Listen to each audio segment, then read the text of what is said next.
Bismillahirrahmanirrahim. Assalamualaikum warahmatullahi wabarakatuh. Alhamdulillahirabbil alamin. Hamdan katsiran thayyiban mubarakan fihi kama yuhibbu rabbuna wa yarda. Asyhadu an la ilaha illallah wahdahu la syarikalah wa asyhadu anna Muhammadan abduhu wa rasuluhu la nabiyya ba'dah. Hadirin jamaah yang dirahmati Allah, kita bersyukur kepada Allah. Pada hari ini kita bisa lanjutkan kembali kajian mulia dengan manhaj salaf dan kita akan masuk ke dalam kelanjutan bab taklid. Tapi sebelum kita mulai kajian, silakan lihat kanan dan kiri. Kalau tidak kenal, coba kenalan. Mari jamaah, kita lanjutkan kembali di halaman 301 untuk buku yang lama. Dan halaman berapa buku baru? 306. Sebagaimana disampaikan pada minggu lalu, bahwa taklid itu artinya ikut-ikutan tanpa mengetahui dasar. Dan taklid itu sebenarnya pada asalnya tercela. Karena para imam mazhab menghendaki untuk kita lebih mengedepankan dalil-dalil dari Al-Quran dan Sunnah yang sahihah ketimbang pendapat mereka. Baik Imam Abu Hanifah, Imam Malik, Imam Syafi'i, Imam Ahmad, semuanya bersepakat dengan perkataan yang intinya sama. Meskipun kalimatnya beda-beda tapi intinya sama. Bila ada hadis yang sahih, maka ambil hadis yang sahih, pendapat kami tinggalkan. Sebenarnya demikian. Lagi pula kalau kita terlalu banyak taklid, apalagi taklid buta, maka ini banyak bahayanya. Seperti orang jadi malas belajar. Orang lebih mengedepankan pendapat pribadi atau pendapat golongan, pendapat ormas, pendapat gurunya ketimbang dalil yang sudah jelas. Kemudian taklid itu bisa menyebabkan banyaknya amalan-amalan yang tidak sesuai dengan tuntunan sunnah. Tetapi pada hasilnya nanti taklid itu juga diperbolehkan. Tetapi pada sebagian kondisi taklid itu pun boleh bagi sebagian orang. Seperti orang-orang yang memang belum punya kemampuan untuk menelaah dalil, maka tidak mungkin mereka berijtihad dan mencari hukum sendiri. Mereka pasti mencari pendapat para ulama lalu kemudian mereka taklid dengan pendapat mereka itu. Nah, pada kesempatan hari ini ada kelanjutannya, yaitu syarat-syarat taklid diperbolehkan. Kata penulis, syarat-syarat taklid menjadi boleh. Pertama, orang yang taklid itu memang benar-benar jahil. Ini bukan untuk mematikan semangat orang belajar ya. Tapi ya memang pada dasarnya dia belum tahu masalah tersebut. Dan mereka tidak punya kemampuan untuk mengetahui hukum-hukum Allah Ta'ala dan Rasulnya. Maka pada kondisi ini orang tersebut bisa taklid. Boleh dikasih contoh dekat situ kalau belum menulis? Siapa tahu kalau yang 2017 sudah pernah nulis ya sudah. Contohnya adalah orang yang baru masuk Islam. Orang baru masuk Islam tidak boleh tidak taklid. Karena baru masuk Islam memang dia kemampuannya adalah ikut-ikutan dulu, meskipun tidak tahu dasar. Orang kalau baru masuk Islam kan setelah syahadat disuruh apa biasanya sama ustadz-ustadz? Disuruh satu, kalau dia belum sunat, apalagi sudah dewasa, maka dia wajib sunat laki-laki. Dua, wajib mandi junub, apalagi yang memang dewasa dan sudah pernah berhubungan badan. Adapun anak kecil, sebagian ulama berpendapat mandi buat mereka hanya sunnah. Ini misalnya masuk Islam usia 25, sudah beristri, istrinya juga masuk Islam, maka mereka wajib mandi. Mandi seperti mandi junub. Kemudian ikut melaksanakan sholat. Nah mereka tidak boleh bilang, coba saya mau tahu dulu apa dalilnya mandi junub. Kalau enggak ada dalilnya saya tidak mau ikuti. Tidak bisa. Memang Anda baru masuk Islam, Anda wajib taklid, amalkan meskipun Anda belum tahu dalilnya. Yang kedua, syaratnya adalah hendaknya dia bertaklid kepada orang yang agamanya baik, yang sudah diketahui memiliki ilmu dan punya kemampuan berijtihad. Misalnya orang baru masuk Islam, teman-teman yang baru hijrah, duduk di pengajian, mungkin ada sebagian hukum yang ustadznya tidak menyebutkan dalilnya, lalu kemudian dia amalkan. Dan dia paham bahwa, oh ini guru agama, ini ustadz. Tanya-tanya, ini ustadznya dulu belajarnya di mana? Oh ini ustadznya dulu misalnya lulusan Universitas Islam Madinah. Apalagi diketahui ilmunya bagus, direkomendasikan oleh banyak ustadz-ustadz yang lain yang sezamannya atau guru-gurunya yang sudah lampau. Bagi orang awam bisa melihat dengan beberapa hal, boleh dekat situ dicatat. Pertama, lihat alma maternya. Meskipun ini bukan sebuah keharusan, tapi ini cara untuk kita menyaring kepada siapa kita mencari ilmu agama dan akhirnya mau tidak mau taklid dulu. Karena kita sudah yakin dengan ustadznya ini. Kita lihat alma maternya. Oh, lulusan Madinah. Meskipun juga tidak semua orang yang lulusan Madinah itu kemudian recommended. Karena ada juga sebagian mahasiswa sampai di sana nggak belajar. Tapi sibuk melancong. Melancong ke Mesir, melancong ke ibu kota, melancong ke Yaman. Sibuk sama travel, ngurusin jamaah umroh, haji. Dan akhirnya nggak belajar. Nilainya C, D. Pulang gelarnya LC. Ada. Tapi secara global, daripada kita belajar kepada orang yang antah berantah, yang tidak tahu lagi belajarnya di mana, masih mending belajar kepada mereka. Masih mending. Karena ada juga sebagian dai di zaman kita sekarang ini, mereka tiba-tiba bikin pengajian, bikin pamflet, bikin media sosial, sering posting-posting agama, lalu orang mengira dia ustadz. Padahal tidak diketahui riwayat dia belajar agama di mana. Juga ada sebagian orang yang akhirnya dikenal sebagai dai, padahal memang basicnya bukan agama. Misalnya basicnya dunia entertainment, dulunya artis, dulunya penyanyi. Tapi berganti zaman, sudah ada artis baru, mereka sudah kurang laku, akhirnya banting setir jadi dai. Kebetulan pintar misalnya berceramah, pintar berorasi, pintar mengatur kata-kata. Orang menganggap dia sebagai seorang guru agama. Kita cek dulu alma maternya di mana, belajar agamanya di mana, berapa lama. Yang kedua bisa lihat gurunya siapa, bisa lihat guru-gurunya itu siapa. Cuma mungkin kita kalau bertanya kepada ustadz yang bersangkutan kita bingung. Kok karena rasanya kurang enak kalau nanya, ustadz guru antum dulu siapa? Sementara kita nggak kenal ustadznya apalagi gurunya kan gitu. Tapi kita bisa bertanya kepada orang yang mungkin kita sudah yakin ilmunya. Nanti ustadz ini yang mungkin bertanya kepada dia. Karena ada sebagian ustadz-ustadz juga, mungkin meskipun ini juga butuh apa ya, butuh rasa nggak sungkan gitu untuk bertanya. Maaf akhi, saya mau bertanya, kan antum sekarang bikin kajian ya? Oh ya Ustadz, saya mau tanya dulu guru-guru antum siapa? Saya boleh tahu, karena katanya antum bikin pengajian, lalu kemudian bikin pamflet, kemudian antum menamakan diri antum di belakangnya ada kata Al-Hafiz, ada gelar LCBA, saya mau tahu, mau tanya.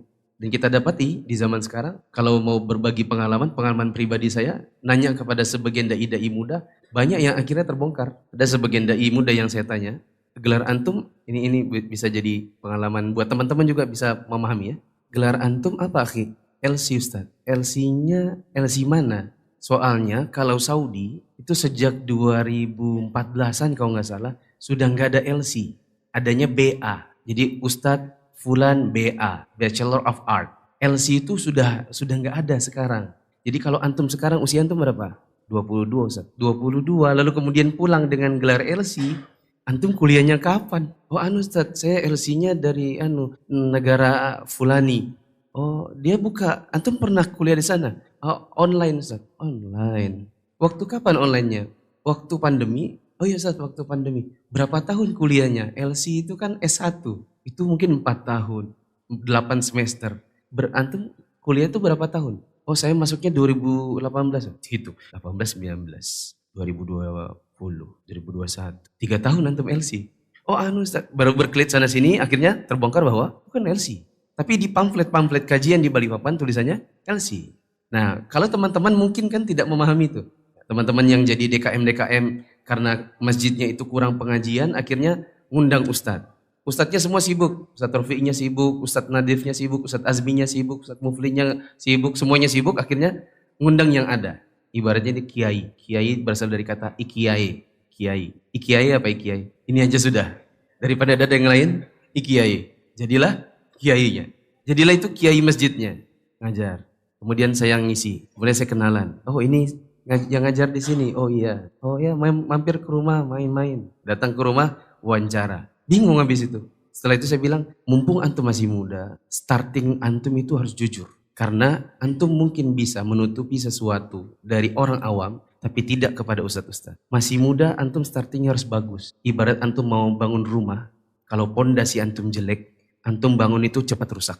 Paling nanti gak lama hancur, retak. Dan itu seorang dai bangun awal kali dakwahnya itu harus dengan kejujuran. Kalau antum SPD, SPD. Jangan LC. Kalau antum cuma SPDI jangan bilang antum BA. SPDI berarti antum S1-nya agama tapi di Indonesia.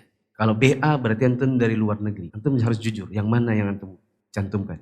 Oh kayaknya Ustadz. Oke, saya mau tanya lagi. Ijazah antum mana ijazahnya? Oh Ustadz ditahan sama Disdik. Kenapa ditahan? Apa haknya Disdik menahan? Nanti kan akhirnya dicari dan akhirnya terbongkar. Gitu ya teman-teman. Jadi kita bisa lihat gurunya, alma maternya, dan kalau antum bingung, kurang sungkan untuk bertanya, antum bisa tanya kepada ustadz-ustadz yang ada. Ustadz mungkin bisa ditanya, ada ustadz baru di daerah misalnya kampung baru, beliau ngajarnya di masjid nah itu katanya gelarnya LC, itu kita boleh ambil ilmunya atau tidak? Mungkin ustadz bisa kalau kenal wawancara bagaimana ya. Bisa juga kalau tadi ada alma mater terus lihat gurunya, bisa juga lihat rekomendasi. Mungkin ada sebagian ustadz, dia bukan S1, dia misalnya mulazamah, atau dia hanya lulusan pondok. Tapi ustadz-ustadz percaya bahwa ilmunya bagus. Misalnya si Fulan, itu lulusan Ma'had Al-Irsyad, atau dari Imam Bukhari. Dan guru-gurunya di sana merekomendasikan, ini meskipun masih muda, masih 19 tahun, 20 tahun, tapi dia bagus untuk ngajar tajwid misalnya. Atau ngajar bahasa Arab dasar, diberdayakan. Akhirnya diberi rekomendasi, maka kita bisa ambil ilmu darinya. Ya, nanti kalau kita belajar dari dia, antum jangan tanya, Ustadz itu dasarnya apa, dalilnya apa dulu, baru saya mau percaya, baru saya mau amalkan. Karena bisa jadi antum hanya taklid pada masalah yang dia ajarkan. Ketiga, boleh taklid apabila belum tampak kebenaran bagi orang yang taklid itu selain pendapat yang sedang dia ikuti, meskipun itu lemah. Maksudnya begini, dia terpaksa taklid karena itulah pendapat yang sampai pada dirinya. Dia belum tahu pendapat yang lain untuk dikaji mana yang lebih kuat, mana yang lebih lemah. Nah kalau seperti ini biasanya ini penuntut ilmu. Ini penuntut ilmu. Karena penuntut ilmu dengan lamanya belajar, dengan kecerdasan, dia lama-kelamaan akan menyusun perangkat ilmu pada dirinya untuk bisa menyaring, oh ini pendapat yang lebih kuat daripada pendapat yang ini. Tapi itu butuh belajar, butuh waktu yang begitu lama, butuh belajar bahasa Arab, butuh belajar ilmu fikih, belajar usul fikih, belajar kaidah fikih, untuk kemudian bisa menyaring-nyaring. Tadi saya ditanya sama Lutfi, gimana saat kemarin daurah sama Syekh? Alhamdulillah, bagus. Terus gimana? Ada pendapat yang kita bisa ambil, ada pendapat yang kita bisa tolak. Kenapa demikian? Karena kita penuntut ilmu, kita lama belajar, kita punya khibrah, punya pengalaman, telah mengkaji dari guru yang berbeda-beda, kita punya guru yang dulu kita ambil ilmunya waktu masih di Saudi, sehingga apa yang kita terima dari masyayikh saat daurah asatidzah, ada yang kita bisa terima, ada yang kita pikir dulu, ini pendapat benar gak ya? Ini kayaknya pendapatnya kurang tepat ini, karena itu bisa kita lakukan. Karena kita penuntut ilmu. Kemudian yang keempat, tidak boleh taklid pada masalah-masalah yang menyelisihi nas syariat dan ijma' kaum muslimin. Gimana? Tidak boleh. Oh ya. Artinya, pada hal-hal yang memang sudah jelas-jelas ijma' kaum muslimin atau sudah diketahui oleh kaum muslimin, ada istilah namanya ma'lumin minad dini bid-darurah. Perkara dalam masalah agama yang kita tidak tahu dalil pun nggak apa-apa. Tetap harus kerjakan meskipun nggak tahu dalil. Contoh, sholat 5 waktu. Mungkin kita kalau ditanya, coba apa dalilnya sholat 5 waktu? Antum punya teman, antum pergi ke masjid, dia tidak mau ke masjid, antum bilang, yuk ke masjid. Dia bilang, enggak, aku sholat di rumah. Oh ke masjid, dalilnya apa ke masjid? Antum bingung, apa ya dalilnya ke masjid? Disuruh sebutkan ayat atau hadis satu saja, mungkin belum tentu langsung keluar, belum tentu hafal gitu kan. Tapi itu sudah sesuatu yang ma'lum minad dini bid-darurah. Sudah diketahui di dalam agama ini bahwa ada masjid, buat apa dibangun kalau kemudian ditinggalkan, gampang tuh. Itu dalil akli saja dipakai. Tidak mesti ada dalil nas Al-Quran maupun sunnah, antum pun bisa bilang, masjid, tempat ibadah kaum muslimin, kalau kemudian dibangun, terus kita semua berpendapat dengan pendapatmu, sholatnya cukup di rumah, buat apa dibangun masjid itu kalau gitu, ya kan? Nah mungkin kita nggak terlalu hafal dalilnya, tapi itu sudah dipahami oleh kaum muslimin. Maka kita bisa bilang ini perkara yang kaum muslimin sudah paham, kamu tidak tahu dalil pun tidak apa-apa, kamu tetap ke masjid. Kalau tahu dalil-dalil nas, maka lebih bagus lagi. Sholat 5 waktu, ayo sholat 5 waktu. Sholat zuhur yuk. Enggak. Kenapa kamu Islam kok enggak sholat zuhur? Lah kamu saya tanya, kamu Islam kenapa sholat zuhur? Ya karena saya Islam. Coba apa dalilnya sholat zuhur? Bingung? Enggak apa-apa. Karena ini perkara yang sudah jelas nasnya, yang sudah diketahui kaum muslimin, sudah ijma' bahwa orang Islam itu sholat. Meskipun kita enggak hafal ayatnya, enggak hafal hadisnya. Nah dalam hal-hal seperti ini boleh taklid. Puasa Ramadan. Puasa Ramadan itu sesuatu yang di dalam Islam sudah diketahui oleh siapapun pemeluknya. Bahwa mereka punya kemampuan, bahwa mereka punya kewajiban untuk puasa Ramadan. Makanya kita kecil dulu, ya, untuk berbuka puasa itu kita takut-takut, ya enggak? Ya, buka puasa nih Ramadan kan, orang tua enggak ada, kulkas dikunci. Zaman dulu ada kuncinya, cari-cari, mama taruh di mana ya? Oh di bawah taplak meja rupanya, ketemu. Terus buka kulkas, minum, gluk. Pas ayo ngapain? Ditaruh di kepala. Oh ya, lu lagi mandi gitu. Ya, enggak kok lagi mandi. Kita enggak tahu dalilnya, pun enggak apa-apa. Kita tidak hafal ayat tentang puasa, tidak apa-apa. Ini perkara yang sudah diketahui oleh kaum muslimin. Kita boleh taklid di situ. Adapun hal-hal yang sifatnya menyelisihi nas atau menyelisihi ijma' kaum muslimin, maka kita tidak boleh taklid di situ. Contoh, boleh kasih contoh di situ? Tentang sholat, tentang puasa, kemudian tentang jilbab. Ada dai di Indonesia berpendapat jilbab tidak wajib. Yang wajib itu menjilbabi hati. Yang penting hatinya dulu. Buat apa berjilbab kalau hatinya rusak? Ya kan, kata mereka. Terus tiba-tiba dari kita ada yang mengikuti taklid di situ. Ketika ditanya, kenapa kamu ndak berjilbab nak atau mbak? Kamu kan sudah dewasa. Oh, saya ikuti pendapatnya Ustadz itu yang mengatakan jilbab tidak wajib. Saya taklid kepadanya saja. Padahal ini sesuatu yang sudah nasnya jelas atau ijma kaum muslimin, ijma para ulama. Berikutnya yang kelima, syarat bolehnya taklid. Orang yang taklid tidak boleh mewajibkan dirinya berpegang pada satu madhab tertentu dalam setiap masalah. Namun hendaklah ia mencari kebenaran dan berusaha mengikuti setiap pendapat yang lebih mendekati kebenaran. Tetapi ini bukan bermakna pindah-pindah dari satu madhab ke madhab yang lain dengan tujuan untuk mengikuti apa yang ringan dan mencari yang lebih mudah. Ya, perhatikan teman-teman. Kita boleh untuk taklid, misalnya taklid terhadap madhab Syafi'i karena baru belajar. Misalnya gini, mungkin ada yang sudah bingung. Katanya tidak boleh bermadhab. Gini, dengarkan dulu. Coba kalau seandainya tadi siang ada yang bermuasi Islam. Kemudian kita tiba-tiba nyodorkan dia buku Shahih Fiqh Sunnah yang di dalamnya ada bab sholat, lalu ada perbedaan pendapat. Kira-kira bingung tidak dia belajarnya? Atau antum ajarkan dia ensiklopedi sholat. Bukunya tebal, di situ ada ikhtilaf-ikhtilafnya. Kira-kira susah atau mudah bagi dia untuk belajar sholat? Susah. Maka kita kasih dia misalnya buku kecil madhabnya Syafi'i. Karena kebetulan itu yang ada di rumah misalnya. Atau kita pengennya Hambali tapi kita nggak tahu buku ringkasannya sifat sholat untuk yang Hambali apa. Ya kita kasih dia. Akhirnya dia terpaksa dalam kondisi demikian dia taklid kepada buku sholat madhab Syafi'i karena itu kadar kemampuannya. Daripada dikasih perbedaan-perbedaan madhab lalu disuruh telaah padahal baru masuk Islam tadi siang. Malah setelah itu, aku kayaknya Kristen aja sudah lagi ya. Pusing, aku bacanya pusing. Ternyata agamamu ini beda-beda isinya. Ini aja kata pendapat pertama, pendapat kedua, pendapat ketiga. Pusing saya katanya. Karena dia baru masuk Islam. Nah orang yang demikian, mendingan dia taklid dulu kepada misalnya buku sholat mazhab Syafi'i supaya bisa sholat. Nanti dimotivasi untuk ikut-ikut kajian. Yuk ikut kajian. Jangan juga nanti antum bawa ke kajian yang kajian itu berat dan susah dipahami. Supaya dia mau terus belajar. Diajak ke kajian yang mungkin mudah bagi dirinya. Yang pembahasannya simpel buat dia. Supaya dia mudah untuk nelaah, untuk sedikit demi sedikit menambah ilmu.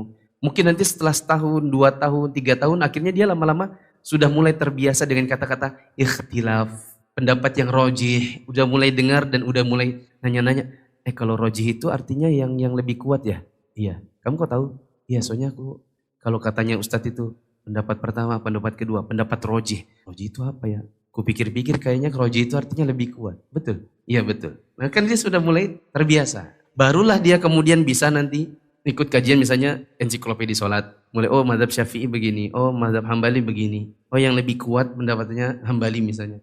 Adapun orang yang baru belajar, maka tidak apa-apa. Tapi jangan apa-apa semuanya harus Syafi'i. Apa-apa harus semuanya Syafi'i. Itu yang dimaksud oleh Ustadz Yazid di sini. Tapi jangan mewajibkan dirinya untuk berpegang pada mazhab tertentu saja. Pada semua masalah. Yang harusnya dia lakukan adalah terus belajar sampai dia mulai lama-kelamaan bisa terbiasa untuk menelaah, ini ada pendapat yang lebih kuat begini. Pendapat yang lebih kuat di mazhab yang ini. Karena kita kalau mau ikuti mazhab Syafi'i, semua pendapat dalam mazhab Syafi'i mau diikuti, malah kita nanti ada masanya kadang bingung sendiri. Ada masanya bingung sendiri. Contoh, dalam mazhab Syafi'i, cadar itu wajib. Cadar wajib. Ini misalnya baru masuk Islam tadi siang. Jangankan cadar, jilbab aja belum punya. Karena dia belum tahu kalau ternyata muslimah itu harus berjilbab. Jadi ketika dia masuk Islam, zuhur, kemudian diajarkan, Mas nanti sama istrinya nih ya mandi junub. Apa itu Ustaz? Mandi junub itu bicaranya gini. Nanti sholatnya 5 waktu ya. Nah sebelum sholat caranya wudunya begini. Diajarkan dia. Terus jangan lupa nanti kan Syafi'i, bercadar ya. Baru masuk Islam zuhur, besok suruh bercadar. Karena dalam mazhab Syafi'i, cadar wajib. Zakat fitri atau zakat fitrah dalam mazhab Syafi'i tidak boleh pakai uang. Sementara katanya, kita maunya Syafi'i, ya kan? Begitu bayar zakat fitri, bayarnya pakai apa? Pakai uang. Atau kalaupun nggak pakai uang, ada pakai beras itu, beras simbolisasi. Jadi di dalam masjid ditaruh sekantong beras, mungkin 2,5 kilo, mungkin yang 5 kilo. Nanti kalau ada orang datang bawa uang, transaksi dulu dalam masjid. Bapak pakai apa bayarnya? Pakai uang. Ini Pak, dibeli dulu. Punyanya masjid, ditransaksikan. Uang diterima panitia, beras diserahkan. Sudah selesai, baru kemudian berasnya diambil. Nanti next datang orang bawa uang lagi, beras itu lagi yang dijual. Jadi beras simbolisasi. Ya. Karena pengennya seperti Syafi'i, tapi malas untuk menyediakan berasnya. Atau nanti kalau untuk gotong-gotong ke rumah-rumah para penerima zakat, akhirnya keberatan. Wallahu a'lam bishawab. Tadi ada perkataan Ustadz Yazid di sini, tapi bukan bermakna pindah-pindah dari satu mazhab ke mazhab yang lain. Ketika nanti belajar, oh mazhab ini lebih kuat. Dalam hal ini Syafi'i lebih kuat. Dalam hal ini Maliki lebih kuat. Itu pindah-pindah seperti itu bukan dalam rangka mencari yang ringan, melainkan mencari mana yang lebih mendekati kepada dalil. Wallahu a'lam bishawab. Lanjut. Bahasan berikutnya, apakah orang awam itu wajib bermadhab? Kata Imam Ibnu Qayyim rahimahullah, tidak diwajibkan untuk orang awam bermadhab. Inilah pendapat yang benar dan pendapat yang pasti. Sebab tidak ada kewajiban kecuali diwajibkan oleh Allah Ta'ala dan Rasulnya. Dan Allah Ta'ala dan Rasulnya tidak pernah mewajibkan orang untuk bermadhab dengan satu madhab dari para imam. Sampai dia taklid kepadanya dan tidak kepada taklid. Dan Allah Ta'ala dan Rasulnya tidak pernah mewajibkan orang untuk bermadhab dengan satu madhab dari para imam. Sampai-sampai dia terus mengikuti madhab tersebut, taklid buta pada madhab tersebut dan tidak mau kepada yang selainnya. Prinsip yang benar adalah tidak boleh berpegang teguh, kuat atau buta kepada madhab tertentu kecuali satu, dia tidak sanggup belajar agama kecuali dengan madhab dulu. Contohnya siapa tadi? Orang yang baru masuk Islam. Orang ini belum bisa belajar lanjut, dia biasanya ngikut dulu. Yang kedua, dikecualikan jika yang dihasilkan dari mengikuti madhab tertentu ini adalah terjegahnya kerusakan yang lebih besar. Dan tidak akan terwujud pencegahannya itu kecuali dengan terpaksa mengikuti madhab dulu. Contohnya, ada orang tidak bisa sholat kecuali dengan mengikuti madhab. Daripada dia bingung, dia mau cari ustadz semua sibuk. Mau cari teman-temannya juga sibuk. Akhirnya ada teman yang berbaik hati, kamu belajarnya pakai buku ini aja dulu. Ikuti tata aturannya. Kamu ikuti di YouTube ini tata cara sholat dari awal sampai akhir. Daripada dia tidak sholat sama sekali. Karena merasa bahwa sholat itu ternyata belajarnya berat. Daripada demikian, maka kasih dia buku madhab yang membuat dia simple dalam belajar. Bab berikutnya, pengaruh buruk dari fanatik madhab. Ngomong-ngomong, untuk pengetahuan dasar bahwa madhab yang paling dikenal di kalangan kita para penuntut ilmu ada madhab Hanafi, Maliki, Syafi'i, Hambali, dan Zahiri. Cuman yang paling banyak kalau kita di sini, kalau ikhwan-ikhwan yang ya, rata-rata ngaji sunnah, ngaji salaf, rata-rata itu lebih condong ke Hambali sama Syafi'i. Sedikit yang Hanafi. Ada sebagian hal yang kita condong ke Maliki. Ada sebagian negeri atau sebagian negara di sana lebih berkembang pendapat mazhab Imam Syafi'i. Ada sebagian negara yang lebih condongnya ke Hambali. Ada yang lebih tersebar di kalangan masyarakatnya Syafi'i. Seperti kita di sini. Berikut ini adalah pengaruh buruk kalau kita terlalu fanatik dengan mazhab tertentu. Kata penulis, yang pertama, fanatik mazhab bisa membatalkan ajakan untuk berhukum kepada Allah Ta'ala. Lantaran mengikuti mazhab tertentu, kemudian maunya fanatik di situ, tidak mau mengikuti mana yang lebih kuat dalilnya. Ya. Akhirnya dia tidak mengikuti ajaran agama yang sudah jelas. Misalnya ada sering kita contohkan atau kita contohkan di pertemuan 2 minggu yang lalu. Yang sesuai dengan sunnah, karena itu yang kita baca hadisnya, yang sahih, yang dipraktekkan oleh para sahabat, bahwa berwudu itu untuk kepalanya, adalah dengan membasahi tangan kanan dan kiri, tapi tidak menampung air, cukup basah saja tangannya. Kemudian mengusapkan mulai dari tempat tumbuhnya rambut di bagian depan, di atas jidat, ditarik ke belakang hingga tengkuk ya, bukan leher, tengkuk. Ditarik ke depan kembali, kemudian jari telunjuk masuk ke dalam lubang telinga dan jempol menggosok daun telinga bagian belakang. Dan itu pun hanya dikerjakan 1 kali. Baik yang dipraktekkan oleh Abdullah bin Zaid maupun dipraktekkan oleh Utsman bin Affan. Sebenarnya cara mengusap kepala demikian. Dalam mazhab Syafi'i itu cukup bagian depan. Makanya kita dulu belajar yang diusap itu cuma jambulnya. Itu pun diusapnya 3 kali. Ya enggak? Dan sampai sekarang kaum muslimin di Indonesia masih demikian. Ambil air tuh set gitu kan, diusap ke bagian depannya saja. Kalau kita mau fanatik terhadap mazhab Syafi'i, maka kita akan meninggalkan sunnah Nabi. Karena yang sesuai dengan sunnah Nabi adalah mengusap seluruh bagian kepala sampai tengkuk lalu kemudian ditarik lagi ke depan. Kecuali bagi wanita yang rambutnya panjang.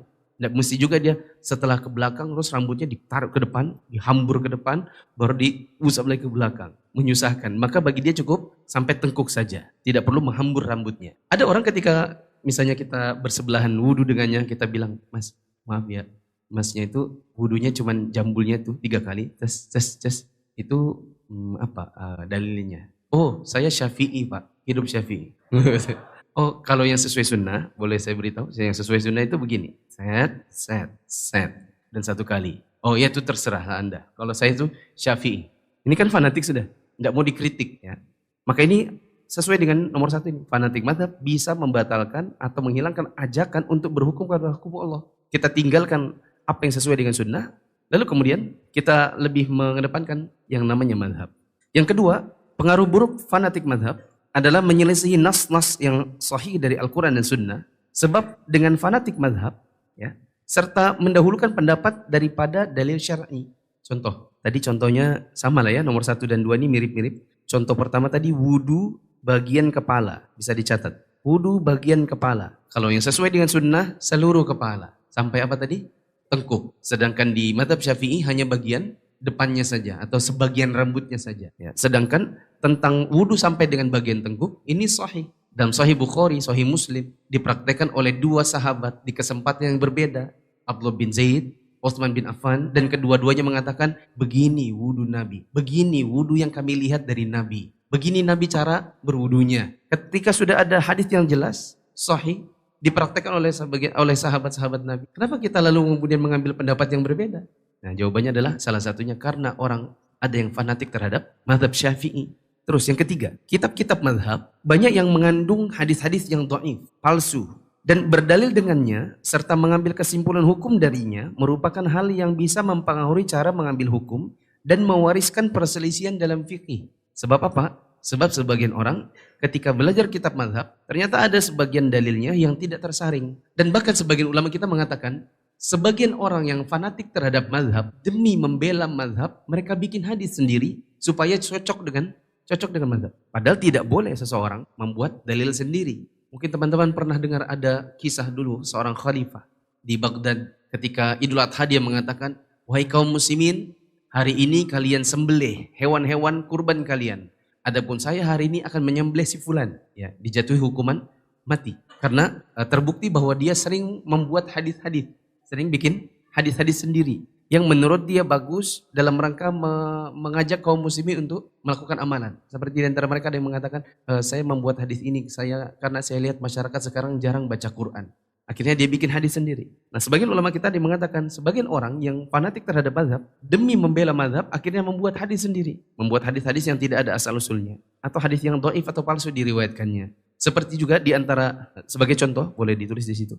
Sebagai contoh, di antara para ulama ada yang mengatakan makruh, saya ulang ya. Di antara ulama mazhab seperti dalam mazhab Syafi'i, ada yang mengatakan makruh berwudu dengan air yang dipanasi oleh matahari. Namanya air musyammas, air yang terkena matahari. Padahal kalau kita tanya apa hadisnya yang memakruhkan itu, maka tidak ada. Tapi ini ada dalam mazhab. Teman-teman pernah dengar ada sebagian orang berpendapat kalau wudu, air dari wudu ini jatuh kembali ke dalam bak, maka bak itu tidak bisa dipakai. Namanya air musta'mal, air yang airnya berjatuhan dari badan orang yang sedang berwudu.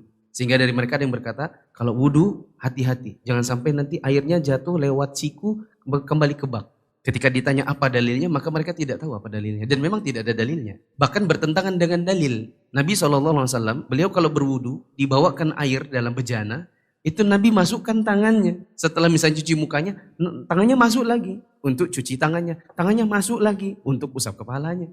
Tangannya masuk lagi untuk mungkin, atau sisanya disiramkan ke kakinya. Yang jelas tangannya Nabi itu masuk ke dalam bejana. Berarti air wudu yang dipakai oleh Nabi tercampur tidak dengan air-air yang ada pada tubuh beliau. Nah, kalau begitu apa alasan kita untuk melarang orang hati-hati, tidak boleh airnya masuk kembali ke bak. Kalau masuk ke bak nanti tidak bisa dipakai. Malah menyusahkan sendiri nggak?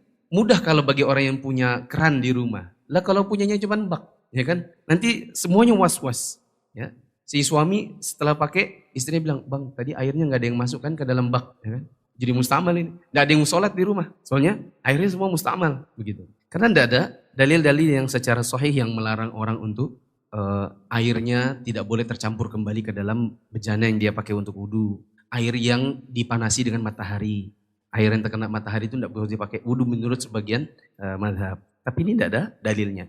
Keempat, kalau kita fanatik terhadap mazhab, maka akan lebih mengambil pendapat ulama-ulama mutaakhirin daripada ulama-ulama mutaqaddimin. Boleh dikasih contoh di situ? Akhirnya lebih memilih pendapat Syafi'i secara mutlak ketimbang pendapat sahabat Nabi. Syafi'i secara mutlak ketimbang pendapat sahabat Nabi. Meskipun, boleh dikasih meskipun, ada sebagian pendapat sahabat Nabi yang juga tidak tepat. Ada sebagian pendapat sahabat Nabi yang juga tidak tepat. Dan ditentang oleh sebagian sahabat Nabi yang lain. Atau bahkan yang menentangnya Nabi sendiri. Ya. Secara umum, pendapat sahabat Nabi itu lebih bisa dipegang. Bahkan Nabi SAW mengatakan, "Majtama'at ummati ala dhalalah."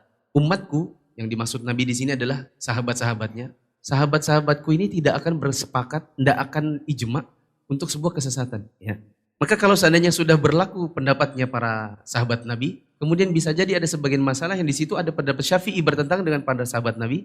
Sebagian orang karena dia fanatik terhadap Syafi'i, yang dia ambil hanya Syafi'i. Sahabat Nabi yang sudah jelas-jelas lebih kuat, pendapatnya malah ditinggalkan. Kelima, tadi saya beri catatan meskipun ada sebagian sahabat Nabi yang pendapatnya tidak bisa diambil.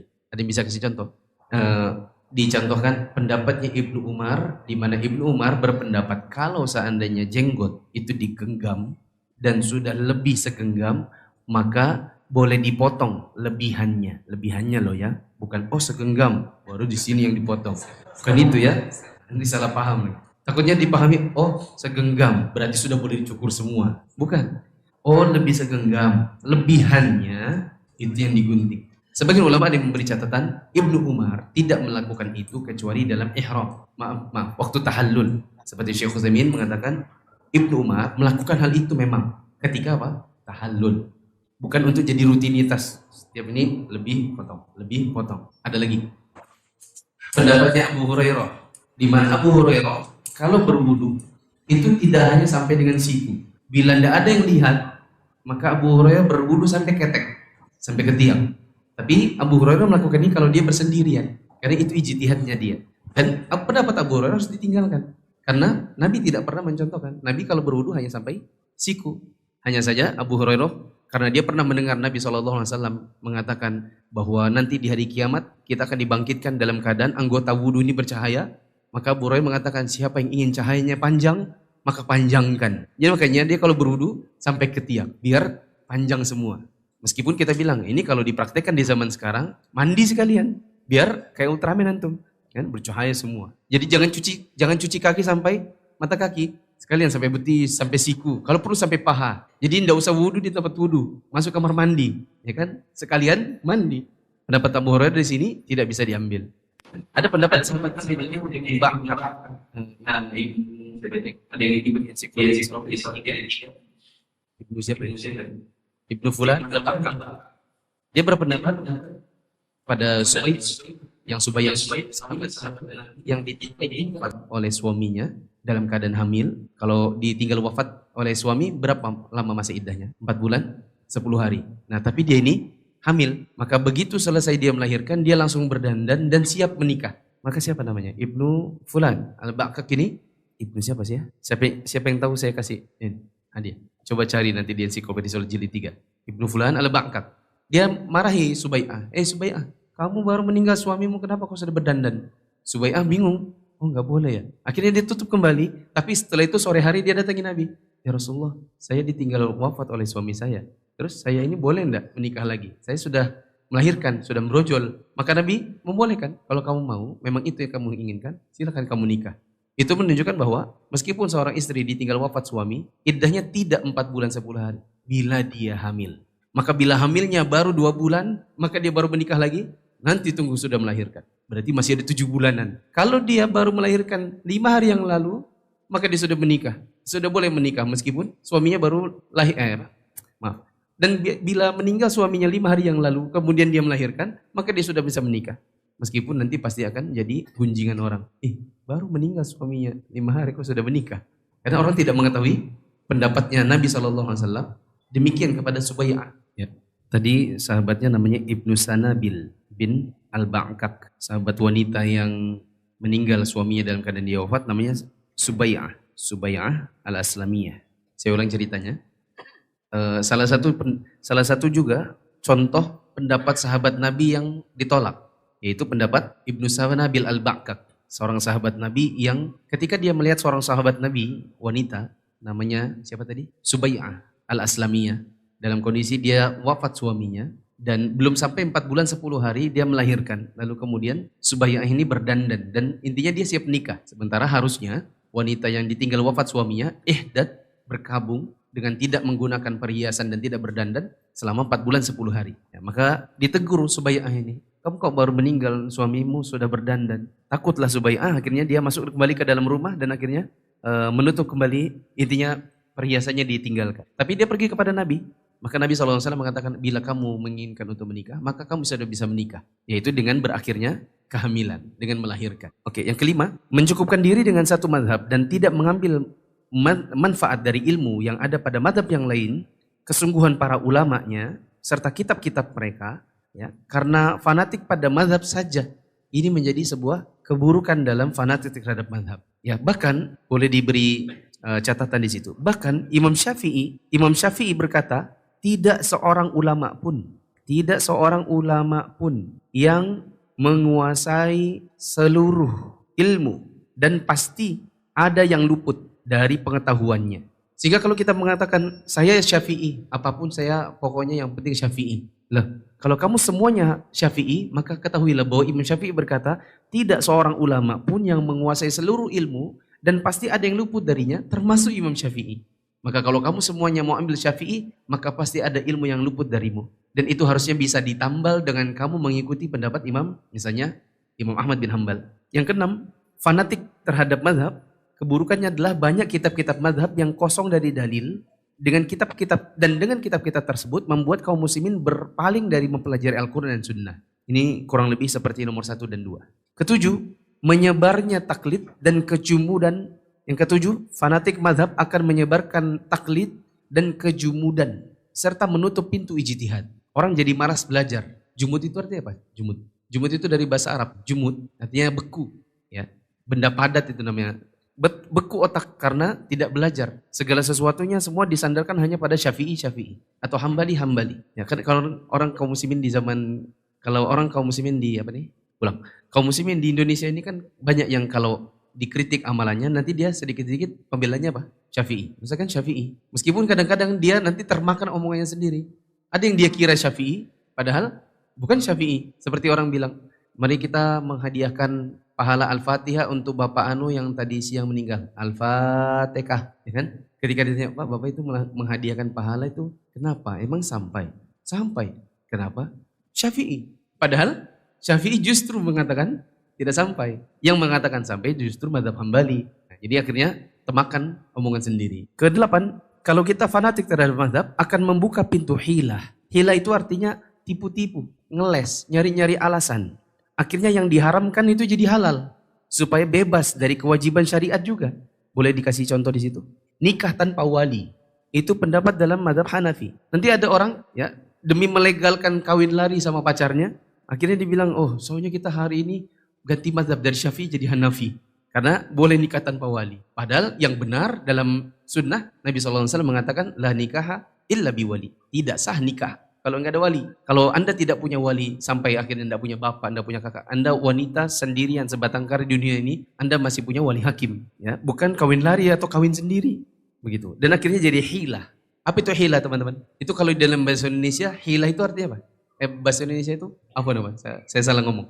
Hilah itu bahasa Arab. Di dalam bahasa Indonesia diadopsi dengan kata kilah. Kamu ini banyak betul kilah.